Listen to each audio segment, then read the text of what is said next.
Lacey. I'm the co-founder and CEO of Metaintro, and we are this week at ETH Denver playing games with ETH Denver Frens. And today we're with somebody that I just met, but I'm super excited to be able to sit down and chat with. Would you like to introduce yourself? Hi, Lacey. Thanks for having me. My name's Jen Lisle. I work at Bulla Network. It's a small startup. We are in our small startup trying to revolutionize the banking world. We are an app that allows you to both make and keep track of all of your on-chain transactions in a really easy to use dashboard. And so we also have a lot of capability to do payroll, and we are working on some financing capability as well. So we're growing like crazy. Very cool. Yeah. Well, today her choice was Connect 4. So best 2 out of 3. It'll be about 15 minutes, depending on our pace of the Connect 4. Best 2 out of 3. So actually, I'll let you go first. Guess first. Okay. I can't vouch for my Connect 4 skills, but here we go. So what's your role at the company? So I've been doing marketing and communications and some business development as well, just finding strategic partnerships and finding what projects we feel like we're really well aligned with, and seeing how we can grow the whole ecosystem. Very cool. And what were you doing before this? So my background is as a journalist. And I worked in print journalism for a long time, and then I worked for a big engineering company doing content and communications for a big engineering company. So, and how long have you been with Bulla? I've been with Bulla for about a year and a half. We launched about a year ago, pretty much right at ETH Denver last year. Oh, wow. And I'm sure the progress from last year to this year, what has that been like? It's been great, actually. We had got some great traction last year at ETH Denver, and we've been growing a lot. It's been really exciting.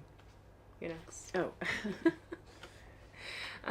So for the people that are in our community, for context, they're first-time job seekers. They're job seekers in the Web3 space, first time all the way up to experts. And they're always curious about how people land a job in Web3. So curious what your path was into landing a job at Bulla.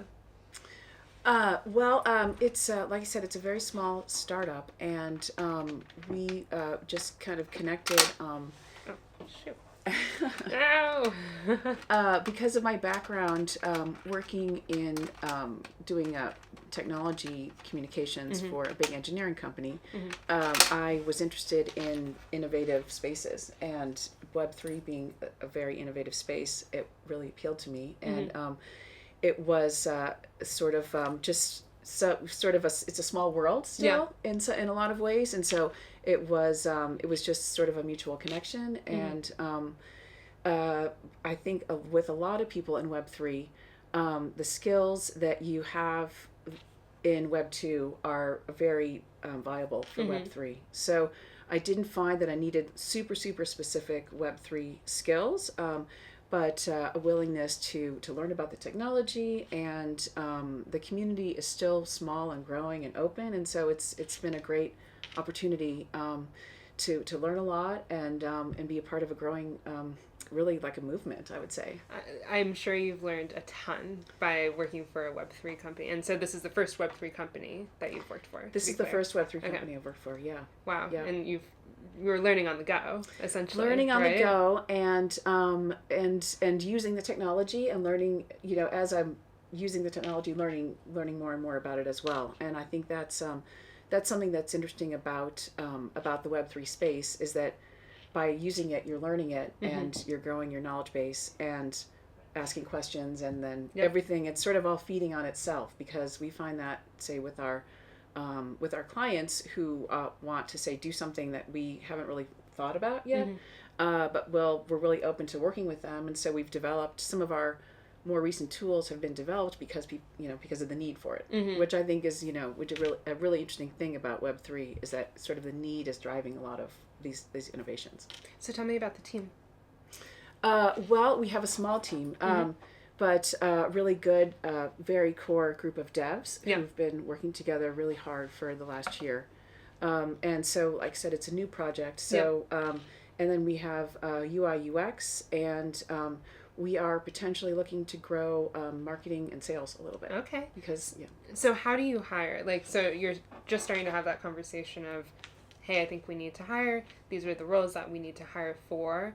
Have you started to put together that JD? Have you started to think about how you want to go about sourcing that individual?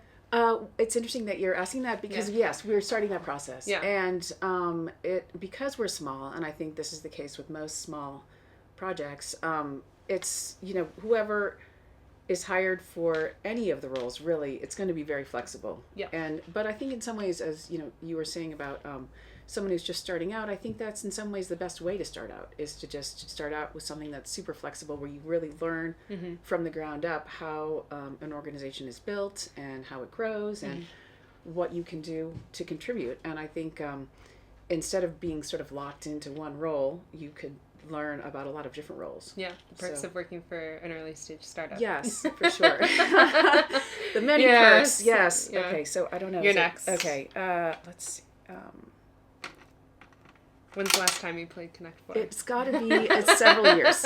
Yeah, it's so for context, you are also playing against somebody who actively plays Connect 4, probably 4 to 5 times a week. Okay. I have the Game Pigeon app in the iPhone where you can play games with your friends. Yes. My best friend and I have it's between the Connect 4 and there's like a shooter game. We actively play this. There's always stakes. And just a side tangent, just so people have context as to why I've won almost every single video today. Wow, I'm impressed. I'm impressed. Yes. I'm a Connect 4 fiend, and so it's fun seeing people play it for the first time again, because when's the last time you played it, right? I do not remember. Yeah. But I actually say I like this version is is much flashier than the bright nice, yellow right? version I remember. Yeah, well, you should see our Jenga. See, our Jenga is like not the wood version anymore. Oh, it's beautiful, actually. Yeah, really nice. Super pretty.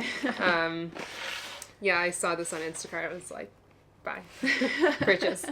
Okay, so going back to the idea of hiring and, starting to have those conversations about who you want to hire, what roles, maybe starting to put together that JD. Who do you think would be a really good candidate to work for your company? Is it somebody that's coming from the Web2 space and just wants to learn kind of exactly how you were? Like, I'm just curious about it. I'm really excited about the tech. I think it could be a good opportunity. Or are you looking for people that are a little bit more senior? Or are you open? I think that we're fairly open. I think that some experience would be really helpful, because this would be a role that would be where we would be relying on this person quite a bit to do a lot of different things. Yes. And so I think that it would not be probably not be appropriate for someone as a very first job, but someone with maybe say 5 to 7 years experience in Web3. In Web2. Oh, sorry, I just meant to clarify. not in Web3, but in general experience, and then maybe at least a year in Web3, because I think we want someone who can bring some skills to the table. Sure. And this person would be tasked with really starting up a pretty large marketing effort. So why would somebody want to come work for you? I think that especially if they're interested in Web3, I think it's being involved in a startup is a great place to start, and it's we have a really good we have a great culture. We have a lot of flexibility. The people who work for us, I want to say 3 of them have spent the last year at least for months at a time in different countries, cool. living a digital nomad lifestyle. And it fits a lot with our ethos as a company. We are, that's a big user of ours, someone who is a Web3 freelancer and needs to make payments and organize their finances. And so we support that. Yeah. And I think that the Web3 economy is supporting that too quite a bit. Yeah, a lot of the conversations today, and frankly, like for the past few months is supporting that economy and supporting individuals to be able to live all over the world. And on the flip side, as employers, we have access to talent that we wouldn't have had before when pre-COVID, Yes. And so that's the beauty of working in Web3 is that there's support of that. Yes. Yeah. I think so too. And the more I learn about the community, the more I realize how many of these communities exist all over the world. Yeah. We're working with someone who is in a small town in Bulgaria where there's a big digital nomad community. Whoa. So yeah, and like Very I said, cool. we have some people on our team who've spent time in Portugal and Mexico, and so it's great that this is happening. So you're here at ETH Denver. Yes. What's the goal? Well, so we are trying to really build exposure and build our user base. Yep. We have a really fairly small but very dedicated user base at the moment, and they have continued to really trust us with bigger and bigger transactions, and so we are feeling really confident about our product, and now really just trying to spread the word. So just so I understand, and also maybe newbies into the space understand, this is like QuickBooks, but for on-chain transactions. Am I getting that kind of right? Yes, Okay. you are. I mean, it's an app that allows you to make and organize and see all of your on-chain transactions in one place. I would say though, an important differentiator for us is that we are completely decentralized. But when people mint an invoice through our app, they're minting an NFT. Oh, that's cool. Yeah. So whereas there are a lot of bigger protocols that are allowing you to make payments, but they're operating really on a centralized system. So you're making a crypto payment, but you're using a centralized system to do so. Whereas our system is purely person to person, wallet to wallet connection. So there's no account. You don't set up an account. We don't collect any of your data. Yep. It's a very pure native Web3 experience. Very cool. Yeah. So are you here with your team? Yes, we're all here. Well, we are based in Denver, and then we have team members living in different places, but everyone's here for the conference. Your turn. Oh. Do you have a booth, or are you just walking around? We don't have a booth this year. We're just walking around. We were, as you were part of the panel, Future of Work panel. Oh, were you there? Yes, Nice. our founder and CEO was there. He was in the panel after you. Which? Bulla Network in the legal one? The Future of Work in the payments one. I think it was Did later we on. miss that? I think it was later on in the day. Okay. It was 1 or 2 after you. Oh, okay, cool. Yeah, we stayed for the legal conversation after, which was interesting too. Okay. Yeah. Yes, it was interesting. We were there for that too. A lot of we're fucked. If you're here at ETH Denver, you know exactly what I'm talking about. If you missed it, just open up the news or open up crypto Twitter. I'm sure people are talking about it. Yeah. It's hard not to feel that way for sure. Yeah. The Okay. forces of I don't know, evil or whatever you want to call them. Yeah. Did I go? I think I went. that You're I next. went. I have 4 on there, and you have 3. Okay, hold on. Let's see. It's hard to tell Yeah. with the blue. All right. Don't make it easy. There you go. Nice. So tell me a little bit about the user journey. So there's different. Do you mean in terms of using Bulla Network? Yes. And like I said, we have a couple of different user groups.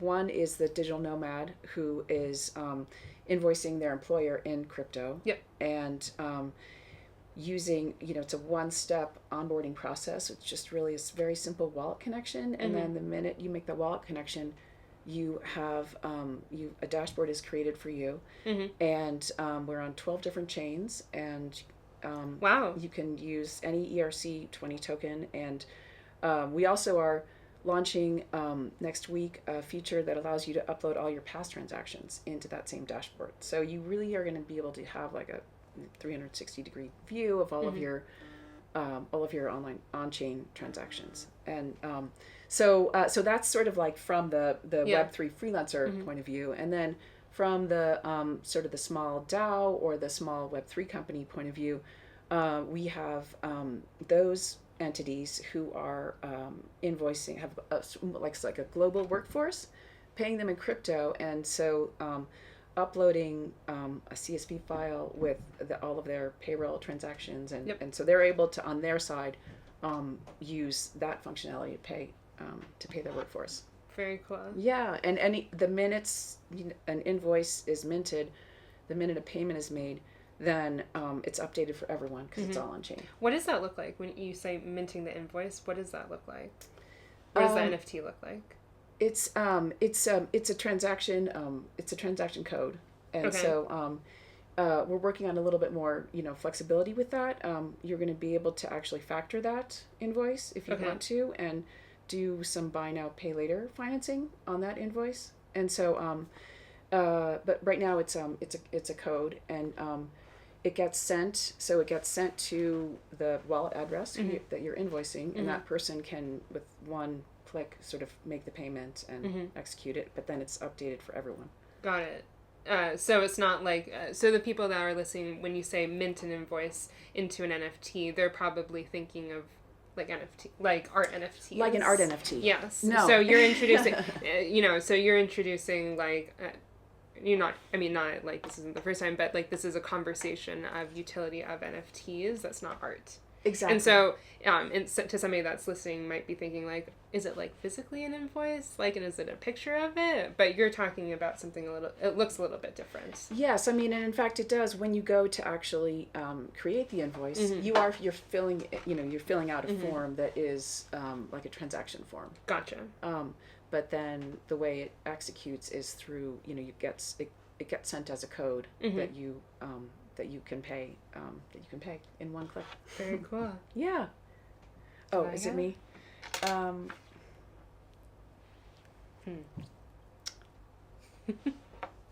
trying to see where. Okay, I'm gonna do.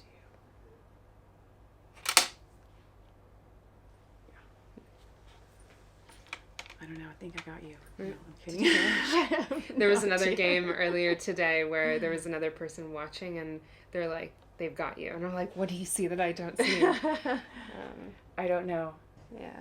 Let's see. So what kind of events are you going to? Well, there were some early events that that were before the conference, and our devs are actually working really closely with Huma Finance, doing a lot of hacking with them, and so there's been a lot of collaboration with our team and some of the other teams in the Hacker House this week. Hacker House. Yes, yeah. So they.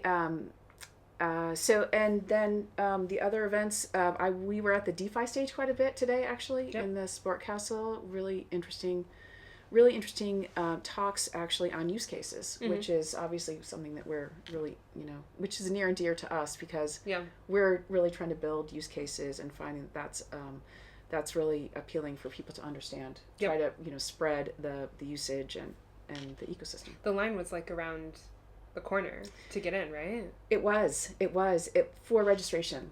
Gotcha. Not for so if we were registered, so the registration was crazy. I was scrolling through Twitter in between some of these tapings, and everybody's saying like, look at the line like around the block. How amazing that is. Oh, it is amazing. Yeah, and everyone was just standing. No one was sort of like getting upset. Yeah, everyone was just happy to be there.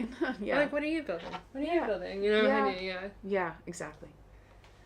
Is it me? Yeah. Okay.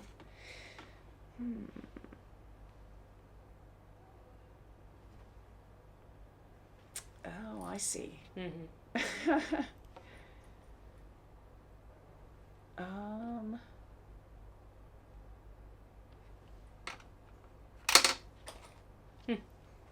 So if somebody wants to get their resume in front of you or somebody on your team, how would they go about doing that? That's a good question. I would say, we haven't started the actual process yet, but when we do, we'll put it out on social media. Yep. We have a Twitter, which is just at Bulla Network, and we will be probably using your site as Yeah. well. So how does that work? Yeah, I'm very, so very intrigued with what you're doing. most people online know us for our Discord, and Okay, for anybody that's listening, you're probably in our Discord and have probably found a job opportunity or two to apply to. But our Discord, there's about 3,000 jobs or so posted in the community a month, ranging from non-technical to technical opportunities, from the small guys all the way up to the big unicorns. And that's what a lot of people online know us for, is the Discord. But our product, we're building a resume wallet for Web3. It's a multi-chain custodial wallet that holds all the things that you put in your resume and interacts as a browser extension with job applications. So instead of uploading your PDF resume, you connect your wallet. And so our goal is to reduce the time to hire by putting verifiable skills on chain and allowing individuals to take those skills and land a job with them. It's great. Yeah. So once we're live, I'll let you know, because maybe you'll be able to use us. Okay. Yes.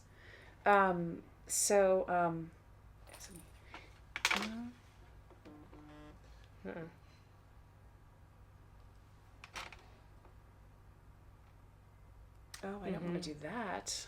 You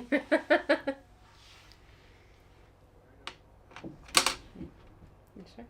No, I'm not sure at all. I feel like I'm in a trap. I feel. It's okay. Did you just win? I did. Oh, I see it now. Oh. But next year you'll be able to redeem yourself. I'm sure we'll bring this back. But for anybody that wants to learn more about Bulla, where should we send them? Our website, Bulla.network.